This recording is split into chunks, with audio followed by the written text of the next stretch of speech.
Nearly 2,000 years ago, the most powerful man in the world lay awake at night, much as you may be now. He ruled an empire that stretched across the known world. He commanded armies, faced plagues, endured betrayals and endless burdens. And yet, in the quiet hours, by the light of a single lamp, he did not write decrees or letters of state.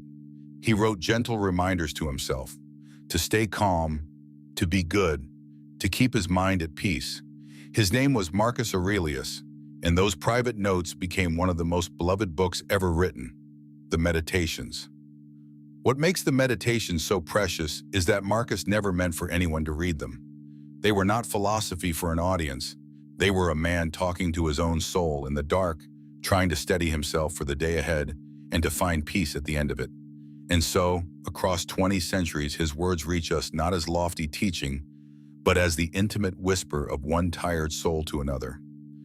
Here is how to keep your mind quiet, even when the world will not be. In the hour ahead, you will not study the Meditations. You will rest within them. We will move gently through Marcus's practice of quieting the mind, retreating into the inner citadel, mastering how we see things, doing the next right thing, accepting what we cannot change, and ending each day in peace. You do not need to remember any of it.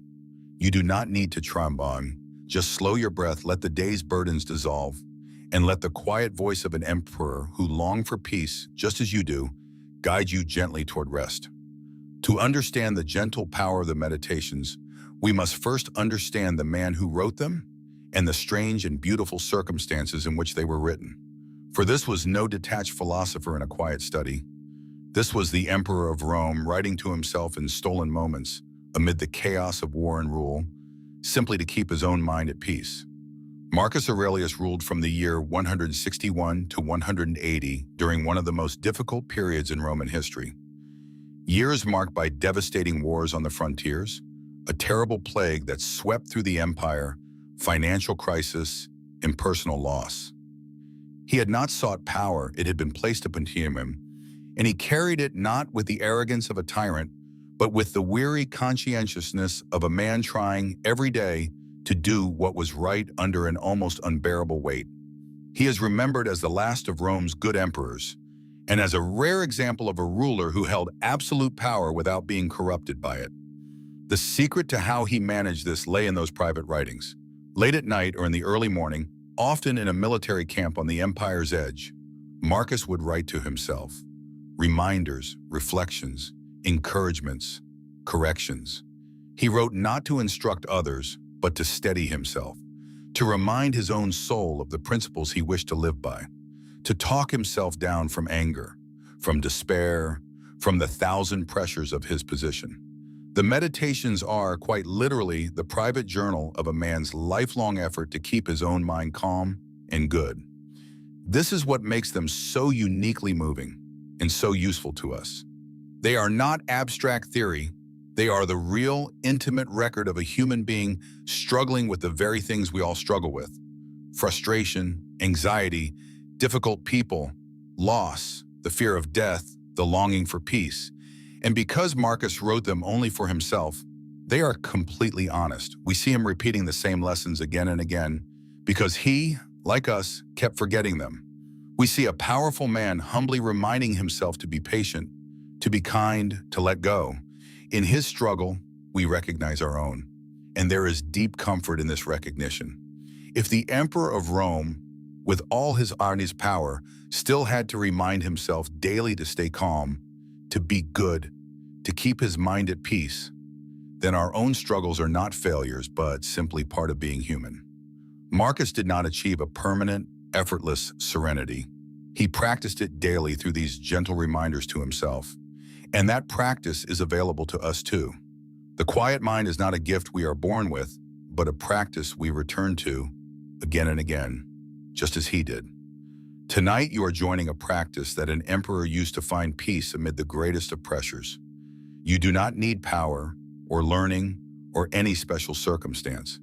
You need only to do what Marcus did, to gently turn your mind toward peace, to remind your soul of what matters, to let the burdens of the day fall away. As you rest, imagine Marcus, 2,000 years ago, lying awake as you are, and finding his way to calm through these very reflections. His path to a quiet mind can be yours. And the first place that path leads is inward, to a refuge he called the Inner Citadel. Among the most beautiful and useful of all Marcus's ideas is his vision of an inner refuge, a place of peace within ourselves to which we can retreat at any moment, no matter what is happening in the world around us. He called it, in effect, the Inner Citadel, the quiet stronghold of the soul, which no external trouble can breach unless we allow it. Marcus wrote, "Nowhere can a man find a quieter or more untroubled retreat than in his own soul. Make use of this retreat and constantly renew yourself." He observed that people are always seeking places to escape and find peace, the countryside, the seaside, the mountains.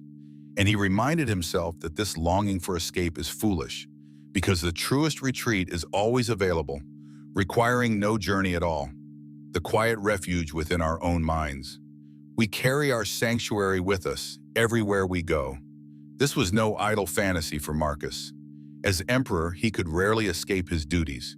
He was surrounded constantly by demands, by crises, by people.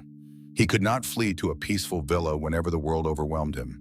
And so he cultivated the one retreat he could always reach, the stillness within. In the midst of war councils, political intrigues, and endless burdens, he could withdraw for a moment into the quiet citadel of his own soul, renew his peace, and return to his duties steadied and calm. The refuge was always there, and so it could never be taken from him. What makes this inner citadel so secure is that it lies entirely within our own control. The outer world, its events, its people, its chaos, is beyond our command, and so it can never be a reliable source of peace. But the inner world, the realm of our own thoughts and judgments and attention, is ours alone. We can withdraw into it at will. We can make it as calm as we choose. No external force can enter it without our permission. This is why Marcus located his peace there, in the one place that could not be conquered, even by the troubles of an empire. And the way into the citadel is simply to turn our attention inward, away from the churning of external events, toward the quiet center of our own being. To remember that whatever is happening out there, there is a still place in here, a place of peace that is always available, always our own. We retreat into it not to escape our responsibilities, but to renew ourselves, to recover our calm, to return to the world steadied and at peace. It is a refuge we can enter in a single breath at any moment for the rest of our lives. There is profound reassurance in knowing this citadel exists within you. No matter how chaotic your life, how stressful your days, how troubled the world, there is always a quiet refuge within you to which you can withdraw and find peace. You do not need to change your circumstances to find this peace. You need only to turn inward, to the still stronghold of your own soul. The emperor found it amid war and plague. You can find it amid whatever you carry, and there is no easier moment to enter the inner citadel than now in the quiet of night. The outer world has grown still. The demands of the day are done. You can withdraw completely into the peaceful refuge within and rest there untroubled and secure. Tonight, retreat into your inner citadel, the quiet center of your own being, and let its deep peace hold you as you drift towards sleep. And what determines the peace of this inner realm, Marcus saw, is something simple yet profound, the quality of our thoughts. At the very heart of Marcus's path to a quiet mind lies a simple but transformative insight, that the quality of our life is determined by the quality of our thoughts. The mind, he saw, takes on the character of whatever it dwells upon. And so to have a peaceful mind, we must tend, with care, to what we allow it to dwell upon. Marcus expressed this in one of his most memorable lines: "The soul becomes dyed with the color of its thoughts." Imagine a white cloth dipped again and again into colored dye until it takes on that color completely. So it is with the mind. The thoughts we think repeatedly, whether anxious or calm, bitter or grateful, fearful or peaceful, gradually dye the very substance of our soul, coloring our whole experience of life. A mind that dwells constantly on grievances becomes bitter. A mind that dwells on gratitude becomes content. We become what we habitually think. And so Marcus concluded, The happiness of your life depends upon the quality of your thoughts. This places the source of our peace exactly where we can reach it, not in our circumstances, which we cannot fully control, but in our thoughts, which with practice we can. If our happiness depended on external events, it would forever be at the mercy of fortune. But because it depends on the quality of our thinking, it lies within our own power. We are, in a deep sense, the authors of our own inner weather. This does not mean we can simply force ourselves to think pleasant thoughts and ignore reality. It means something subtler and more powerful, that we can cultivate over time, the habits of mind that lead to peace. We can learn to notice when our thoughts are spiraling into anxiety or bitterness, and gently turn them toward calm and gratitude. We can choose what to dwell upon and what to release. We can tend the garden of our minds, pulling the weeds of toxic thought and nurturing the flowers of peaceful ones. This is the daily practice of a quiet mind. Marcus practiced this constantly in the meditations. Again and again, we see him catching his own thoughts as they drift toward anger or anxiety or despair and gently redirecting them, reminding himself of what is true, of what matters, of how to see things rightly. He did not let his thoughts run wild and rule him. He tended them, shaped them, dyed his soul with the colors he chose, and in doing so, he kept his mind at peace even amid the greatest of pressures. This tending of our own thoughts is perhaps the most important skill we can learn. There is great hope in this teaching. It means that our peace is not at the mercy of the world, but largely in our own hands. Whatever our circumstances, we can work to cultivate a mind dyed in the colors of calm, gratitude, and acceptance. We can become, through patient practice, the kind of person whose inner weather is mostly peaceful, regardless of the storms outside. The quiet mind is something we can build, thought by thought, day by day. And there is no better time to practice tending your thoughts than now as you prepare for sleep. Notice the thoughts you are carrying into the night and gently release the anxious and bitter ones. Let your mind be dyed in these final waking moments with the colors of peace and gratitude, a soft, calm color to carry you into sleep. Tonight, choose gentle thoughts and let them color your rest. And the first and most important of these mental skills, Marcus taught, is learning to see things as they truly are. Marcus organized his practice of the quiet mind around what later students have called the 3 disciplines, 3 core skills for living well and peacefully. The first and most fundamental is the discipline of perception, the practice of seeing things clearly as they truly are, free from the distortions of our judgments. For Marcus saw that most of our suffering comes not from things themselves, but from the stories we tell about them. Everything we hear is an opinion, not a fact, Marcus reminded himself. Everything we see is a perspective, not the truth. He understood that we rarely experience events directly. We experience our interpretations of them, our judgments layered on top of them. Something happens, and instantly we add a story. This is terrible. This is unfair. This should not be. And it is usually the story, not the event, that disturbs our peace. The discipline of perception is the practice of separating the bare event from our judgments about it and seeing it plainly as it actually is. Marcus gave himself a powerful tool for this. Remove the judgment, he wrote, and you have removed the thought, I am hurt. Remove the thought, I am hurt, and the hurt itself is removed. So much of our pain lives not in what happens, but in our judgment about what happens. When we can set aside the judgment, the story of how terrible or unfair a thing is, and simply see the event as it is, much of our suffering dissolves. The event remains, but the disturbance it caused, which lived in our judgment, falls away. He practiced this by stripping things down to their bare reality, seeing them objectively, without the embellishments of fear or desire.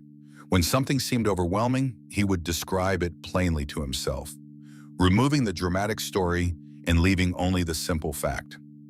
A frightening event, seen without the layers of anxious interpretation, often becomes far more manageable.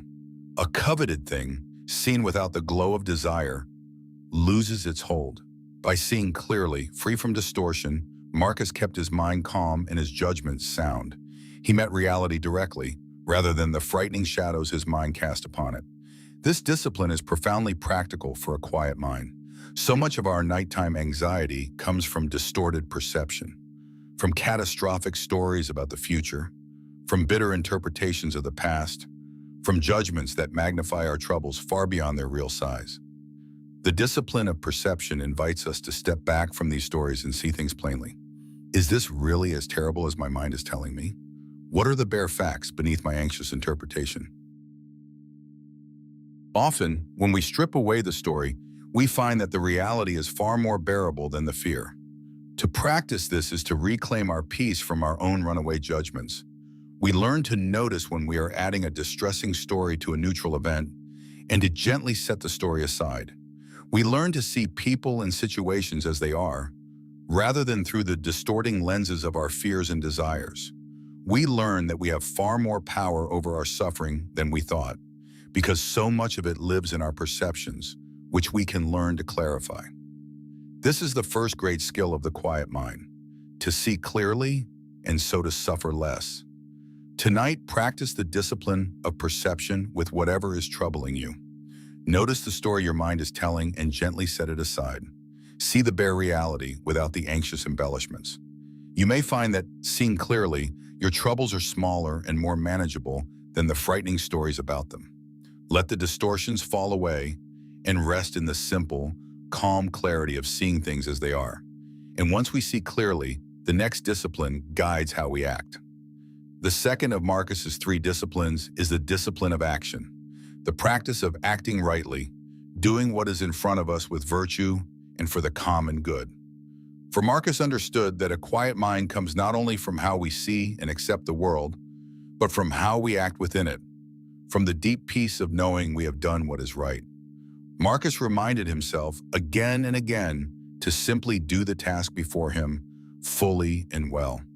Concentrate every minute, he wrote, on doing what's in front of you with precise and genuine seriousness, tenderly, willingly, with justice.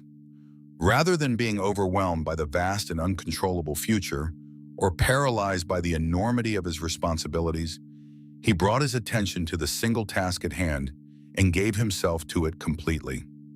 The discipline of action is this focused, wholehearted engagement with the present duty, whatever it may be, and he tied all right action to a single guiding principle: the good of the whole. Marcus deeply believed that human beings are made for cooperation, that we are like parts of a single body meant to work together for the common good. What brings no benefit to the hive, he wrote, brings none to the bee. And so he measured his actions not by what served his own ego or pleasure, but by what served the larger good, by justice, by kindness, by contribution to the whole. This gave his action a deep meaning and a deep peace, for he was always working towards something larger than himself. There is great tranquility in this discipline. So much of our anxiety comes from being scattered, torn between countless concerns, overwhelmed by all we have to do, fretting about outcomes we cannot control. The discipline of action gathers us.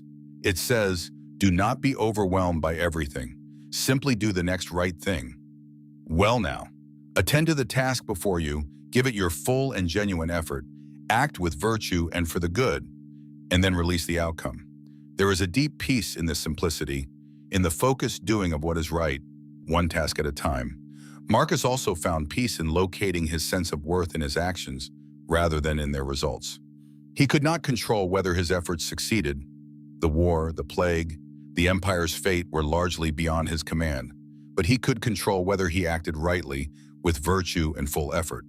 And so he measured himself by that, by the quality of his action, not by the outcome, and in doing so, he freed himself from the anxiety of results.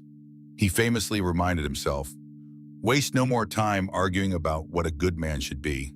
Be one. Not endless theorizing, but simple, direct, virtuous action in the present. This discipline brings a particular kind of peace, the clean, quiet conscience of one who has done what is right. When we act with virtue, with full effort for the good of others, we can rest easy, regardless of the outcome. We have done our part. We have been who we wish to be. We have nothing to reproach ourselves for. There is no peace quite like the peace of a clear conscience, of knowing we have acted well. and it is available to us in any circumstance, simply by doing the next right thing with full and genuine care. Tonight, you can rest in the peace of the discipline of action. Whatever this day asked of you, you did what you could, you acted as well as you were able, and now the day's tasks are done. There is nothing more to do tonight, no action required, only rest. You can release any sense of incompleteness, knowing that tomorrow you will again simply do the next right thing, one task at a time. For now, having acted, you may rest. And the third discipline teaches us how to meet all that we cannot control with acceptance. The third of Marcus's disciplines is perhaps the most difficult and the most liberating, the discipline of will, which is the practice of accepting with grace everything that happens to us that lies beyond our control. For Marcus understood that a truly quiet mind requires not only clear perception and right action, but a deep and willing acceptance of all that fate brings. Marcus, like all the Stoics, drew a sharp line between what is in our control and what is not. Our own thoughts, judgments, and actions are ours. Nearly everything else, the behavior of others, the turns of fortune, illness, loss, the events of the world, is not. The discipline of will is the practice of meeting everything outside our control not with resistance and resentment, but with acceptance and even, at its highest, with love. As he wrote, "Accept the things to which fate binds you, and love the people with whom fate brings you together, but do so with all your heart." This acceptance is not passive resignation, but active, willing embrace. Marcus saw the entire universe as a single interconnected whole, governed by nature in which all events unfold as part of a vast and rational order. And so he taught himself to accept whatever happened as part of this natural order, to welcome it rather than to fight it. Loss is nothing else but change, he reflected, and change is nature's delight. What we experience as misfortune is simply nature's ceaseless transformation, the same process that makes all of life possible. To resist it is to resist the very nature of things. To accept it is to find peace. There is profound liberation in this discipline. So much of our suffering comes from our resistance to reality, from wishing things were other than they are, from raging against what we cannot change, from the exhausting struggle against the uncontrollable. The discipline of will ends this struggle. It teaches us to meet what comes with acceptance, to stop fighting the unchangeable, to flow with the natural order rather than against it.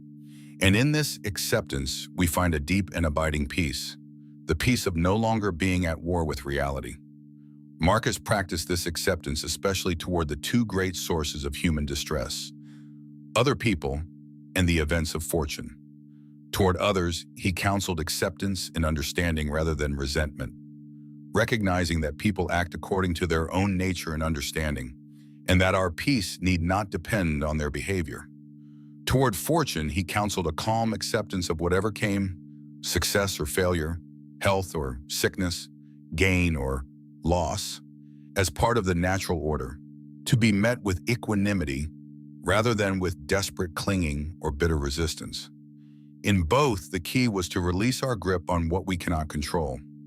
And at its highest, this discipline becomes not just acceptance, but a kind of love for one's fate, a willing embrace of one's life exactly as it unfolds, trusting in the larger order of which we are a part.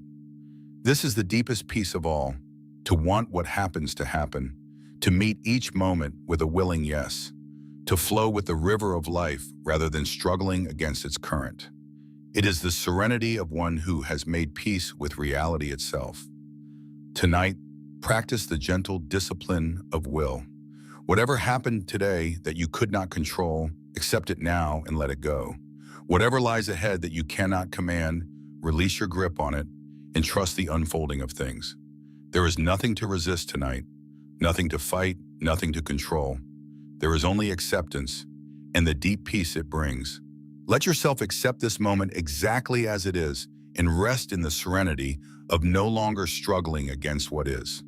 And these three disciplines are illuminated and steadied by a single vast perspective, the view from above.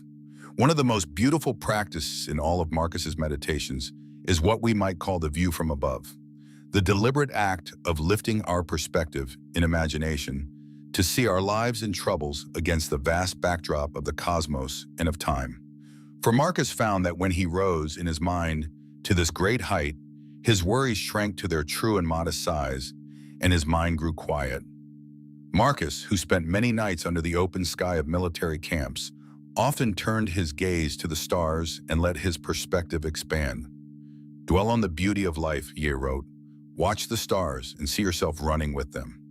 He would contemplate the immensity of the universe, the vastness of time, the countless generations that had come before him and would come after until his own concerns, even the concerns of an emperor, took their place as small things within an immense and ordered whole. From that height, what had seemed overwhelming became manageable, and peace returned. He used this perspective again and again to quiet his mind. He would imagine looking down upon the earth from a great height, seeing the cities and the armies, the crowds and the kings, all the frantic activity of human life reduced to something small and brief. He would reflect on how soon all of it would pass, how quickly even the greatest names are forgotten, how tiny a part of infinite time his own life occupied.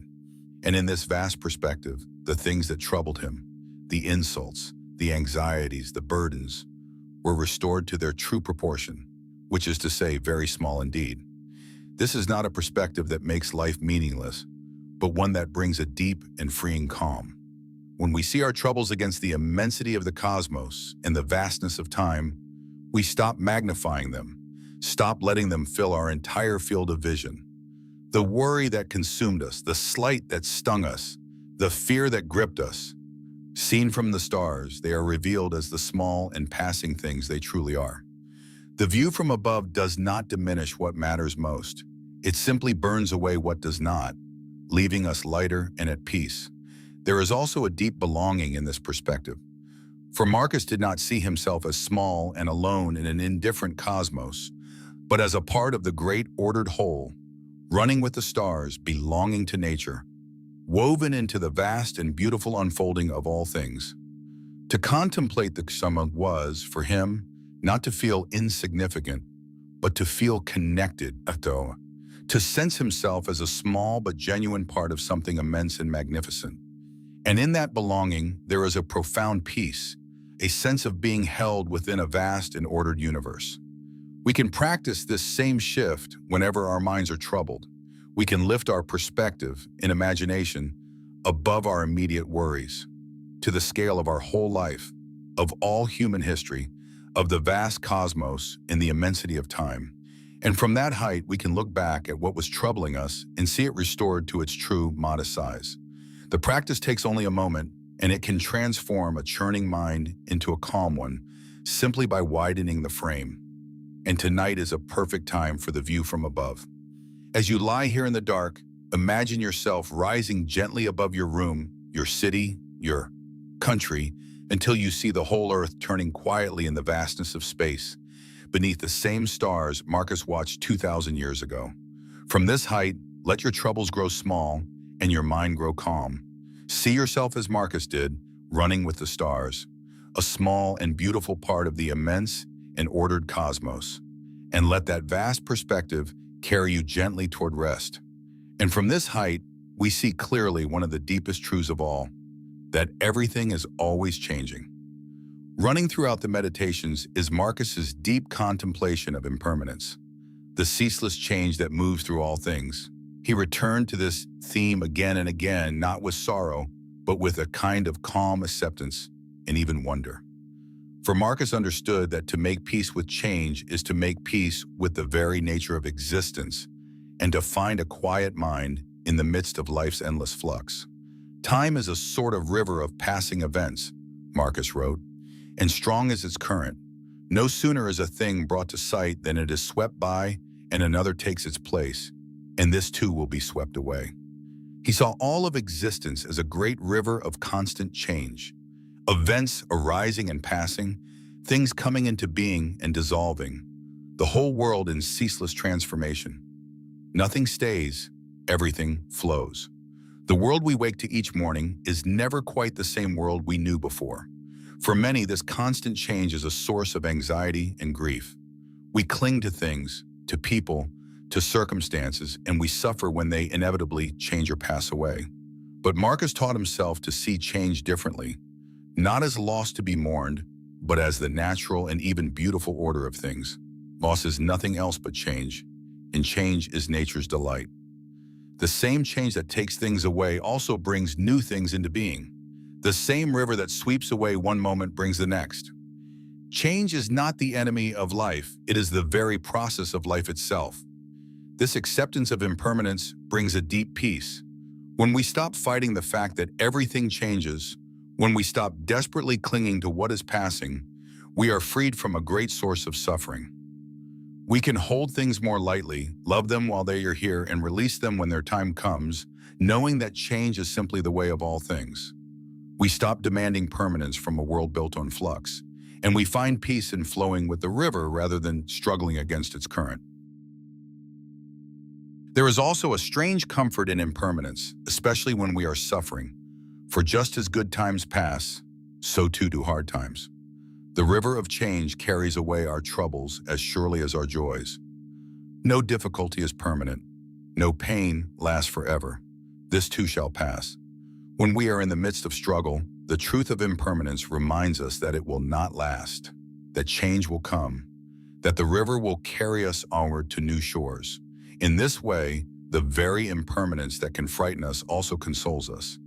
And impermanence reminds us, too, to treasure the present moment, precisely because it is fleeting.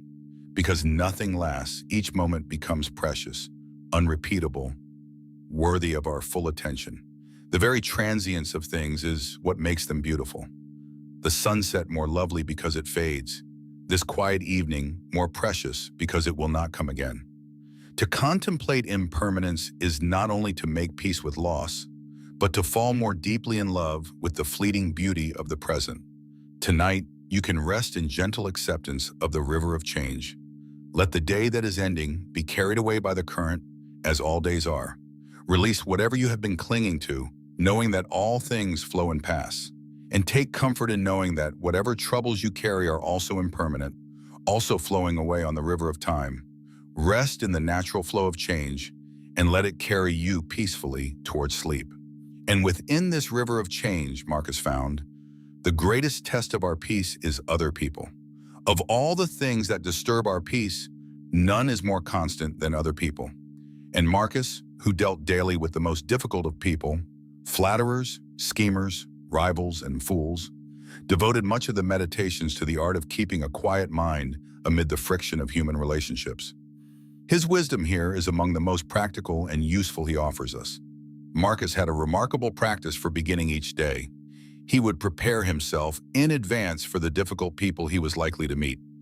When you wake up in the morning, tell yourself, the people I deal with today will be meddling, ungrateful, arrogant, dishonest, jealous, and surly. This may sound pessimistic, but its purpose was the opposite. It was a way of removing the power of others to disturb him by surprise.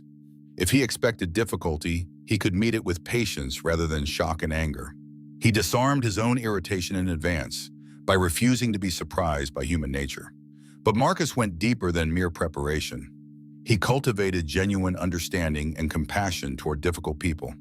He reminded himself that people who act badly do so out of ignorance of what is truly good, that they are, in a sense, mistaken rather than evil, acting according to their limited understanding. They do this because they cannot tell good from evil, he reflected. And so, rather than meeting their faults with anger, he sought to meet them with understanding, even pity. Recognizing that he too had flaws, that he too sometimes acted wrongly, and that we are all imperfect beings doing our best with limited wisdom. Above all, Marcus held fast to a profound vision of human connection. He believed that human beings are made for one another, like parts of a single body, meant to cooperate rather than to conflict. We were born to work together, he wrote, like feet, hands, and eyes, like the two rows of teeth, upper and lower. To obstruct each other is unnatural. And so, even when others wronged him, he refused to let their behavior turn him against them, or to harden his own heart. To respond to others' faults with bitterness, he saw, was to harm himself, to disturb his own peace. to act against our shared nature. The wiser path was to remain kind, patient, and connected, regardless of how others behaved. There is great peace in this approach to others. So much of our suffering comes from our reactions to other people, from the anger, resentment, and hurt we feel when they disappoint or wrong us. Marcus teaches us to release this, to refuse to let others disturb our inner peace, to meet difficulty with patience and understanding rather than reactive anger. He reminds us that another's behavior is in their control, not ours, but our response is always our own. We need not let the faults of others rob us of our serenity. And he reminds us too that the only person we can truly change is ourselves. We cannot make others kind or grateful or wise. We can only govern our own responses and tend our own character. To exhaust ourselves trying to control or correct others is to fight a losing battle and to lose our peace in the process. The wiser path is to accept others as they are, to meet them with patience and goodwill, and to keep our own minds calm and our own conduct virtuous, regardless of how they behave. Tonight, you can release any friction with others that you have carried into the dark. Whatever difficult person troubled you today, let them go. Do not let their behavior continue to disturb your peace now as you rest. Forgive, release, and return to your own calm center. Hold others gently in your heart with understanding rather than resentment, and let the frictions of the day dissolve. Rest now at peace with others and with yourself. And underlying all of this is a profound gratitude that Marcus cultivated. Gratitude simply to be alive. Beneath all of Marcus's disciplines and practices lies a deep wellspring of gratitude, a profound appreciation for the simple privilege of being alive. For Marcus understood that a quiet mind is, in large part, a grateful mind, that to truly appreciate the gift of life is to find a deep contentment that no external trouble can fully disturb. Marcus began his days not with dread at his many burdens, but with gratitude for the gift of another day. When you arise in the morning, he wrote, think of what a precious privilege it is to be alive, to breathe, to think, to enjoy, to love. What a beautiful way to meet each day, not as a burden to be endured, but as a precious privilege to be grateful for. The very things we take for granted, breath, thought, the capacity to enjoy and to love, are, when truly considered, extraordinary gifts. To remember this is to transform our whole experience of life. This gratitude was not naive. Marcus's life was full of genuine hardship.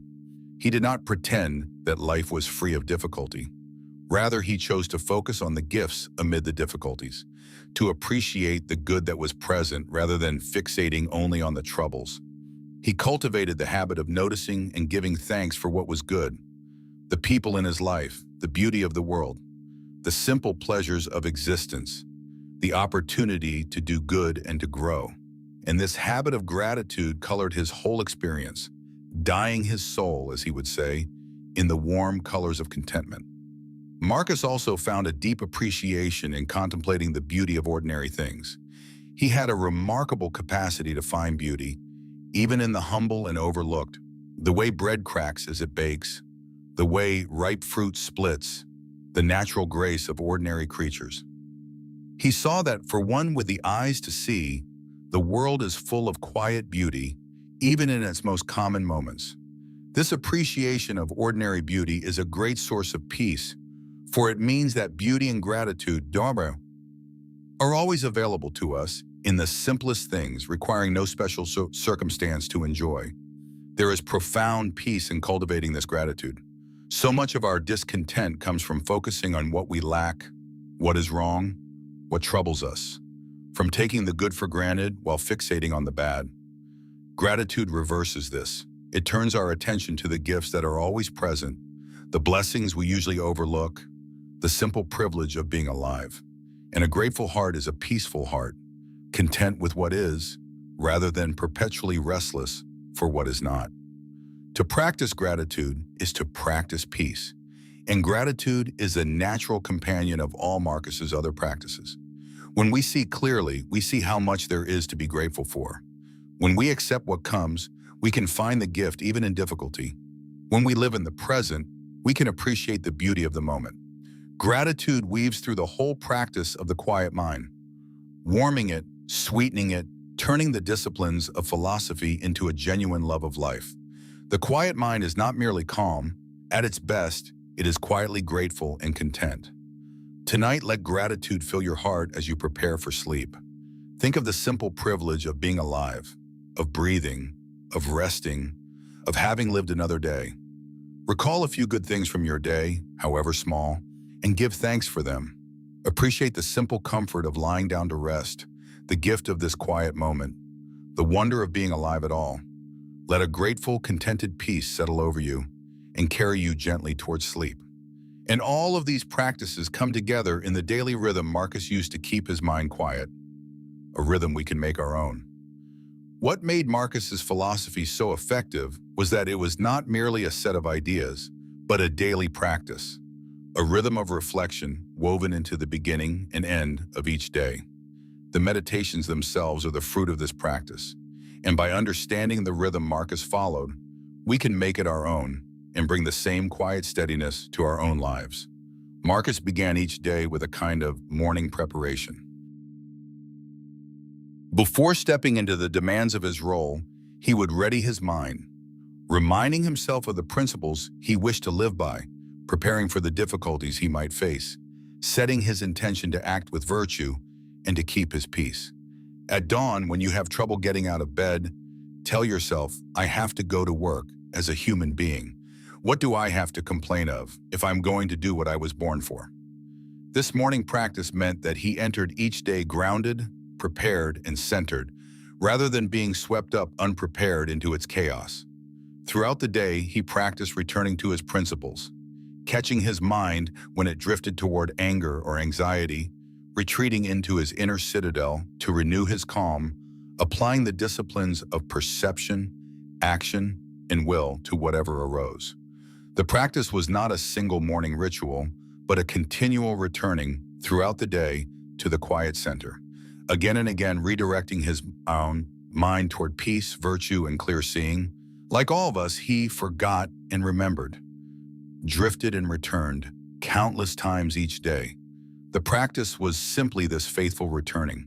And at the end of each day came the evening reflection, the practice that produced the meditations themselves. In the quiet of night, Marcus would look back over his day, examining his conduct, noting where he had fallen short and where he had done well, reflecting on what he had learned, and reminding himself of the principles he wished to embody more fully. This was not harsh self-judgment, but gentle, honest self-examination. A way of learning from each day and growing a little wiser, a way of releasing the day and settling his mind before sleep. It was how he closed each day in peace. This rhythm, morning preparation, daily returning, evening reflection, is a powerful structure for a quiet mind and one we can adopt for ourselves. In the morning, we can take a quiet moment to prepare our minds, to set our intentions, to remind ourselves of what matters and how we wish to live. Throughout the day, we can practice returning again and again to our calm center, to clear seeing, to right action, to acceptance. And in the evening, as we do now, we can gently reflect on the day, release it, and settle our minds for rest. This simple rhythm, practiced over time, gradually builds the steady, quiet mind that Marcus cultivated. There is great power in this gentle daily practice. The quiet mind is not achieved all at once, but built slowly through this faithful rhythm of returning. Each morning we begin again. Each day we practice. Each evening we reflect and release. And gradually, over weeks and months and years, the practice deepens, and the quiet mind becomes more and more our natural state. Marcus did not become serene through a single insight, but through this lifelong patient practice, and the same patient practice is available to each of us. And tonight you are completing the evening half of this practice. By reflecting gently on these principles, by releasing the day, by settling your mind toward peace, you are doing exactly what Marcus did at the end of his days. Let this be your evening reflection. The day is done, you did what you could, and now you may release it all and rest. Settle your mind, let go of the day, and prepare for the peaceful sleep that completes the rhythm. And tomorrow you can begin the practice again, And so we gather all of this into the simple art of the quiet mind. As our hour with Marcus draws to a close, let us gather his wisdom into its essence. The cultivation of a quiet mind, steady and at peace amid all the storms of life. For this, in the end, is what the entire meditations points toward. Not grand achievement or worldly success, but the deep and abiding peace of a mind that has learned to be calm. We have seen that the quiet mind rests, first, on the understanding that our peace lies within us, not in our circumstances. The inner citadel is always available. The quality of our thoughts is largely in our control. Our happiness depends not on what happens, but on how we meet it. This is the foundation of everything. The recognition that we carry our peace within us and that no external trouble can disturb it without our consent. To know this is to hold the key to a quiet mind in our own hands. We have seen, too, that the quiet mind is cultivated through practice, through the three disciplines of perception, action, and will. We learn to see clearly, free from distorting judgments. We learn to act well, doing the next right thing with virtue and for the good, and releasing the outcome. And we learn to accept with grace all that lies beyond our control, flowing with the nature of things rather than fighting it. These three practices, applied daily, gradually build a mind that is clear, purposeful, and at peace. And we have seen that the quiet mind is sustained by perspective and gratitude, by the view from above that restores our troubles to their true size, by the acceptance of impermanence that frees us from clinging, by the patience and understanding that keep us at peace with others, and by the deep gratitude for the simple privilege of being alive. These perspectives, returned to again and again, keep our minds calm and our hearts content, dyeing the soul, as Marcus said, in the colors of peace. The deepest lesson of the meditations is perhaps this, that a quiet mind is not a matter of luck or circumstance, but a practice and an achievement available to anyone willing to cultivate it. Marcus found peace not because his life was easy, it was extraordinarily hard, but because he practiced, daily and faithfully, the disciplines of a quiet mind.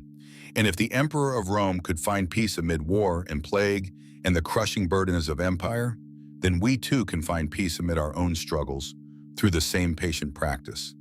The quiet mind is within our reach, and the most reassuring truth of all is that this practice is gentle and forgiving. We will forget, we will lose our peace, we will be swept up in anxiety and anger again and again. But each time, we can simply return to the inner citadel, return to clear seeing, return to acceptance, return to gratitude. The practice is not perfection, but this faithful returning. And every return strengthens us until slowly the quiet mind becomes more and more our home. Marcus forgot and returned 10,000 times, so may we, and so we grow. So tonight, as the final practice of your day, simply rest in the quiet mind. You have reflected on the day. You have released its burdens. You have remembered where your peace truly lies. Now there is nothing left to do but rest in the deep calm of your own inner citadel, the peace that was always within you. Let your mind grow quiet, like a still lake under the night sky. Let go of all that troubled you and rest in the simple, profound peace of a quiet mind. This is the gift Marcus left us, and it is yours tonight and always. So we have spent this hour in the gentle company of Marcus Aurelius, resting within the wisdom of his meditations. We have learned of the inner citadel, the quiet refuge always available within us, of how the soul is dyed by the color of its thoughts, and of the three disciplines, seeing clearly, acting well, and accepting with grace. We have practiced the view from above, made peace with the river of change, softened toward other people, cultivated gratitude for the gift of life, and learned the daily rhythm of morning preparation and evening reflection that builds over time a quiet mind. But if you keep only one thing from tonight, let it be Marcus's most steadying truth, that your peace lies within you, not in the world around you. You have power over your mind, not outside events. Realize this, and you will find strength. Whatever storms may rage in your life, there is a quiet citadel within you that no storm can reach, a peace that is always available, a calm that is always your own. You have only to return to it, again and again, as Marcus did. The night has grown deep, and there is nothing left to do but rest in that quiet center. Release the burdens of the day, which you have carried well and may now set down. Let your thoughts grow still and peaceful, dyeing your soul in these final waking moments with the soft colors of calm. Retreat into your inner citadel, that quiet refuge within, and let its deep peace hold you. There is nothing to control tonight, nothing to resist, nothing to do, only to rest in the serene stillness of a quiet mind. Thank you for spending this hour with the wisdom of an emperor who longed for peace, just as you do. If these reflections have brought you even a little calm, return whenever your mind grows troubled. And if you wish to rest in this quiet company again, you may leave a small mark of stillness by subscribing. And now let everything grow still. Retreat into the quiet citadel within you. Rest in the peace that was always yours, and let the gentle wisdom of Marcus carry you into sleep. May you rest deeply and wake tomorrow with a quieter, steadier mind. Good night.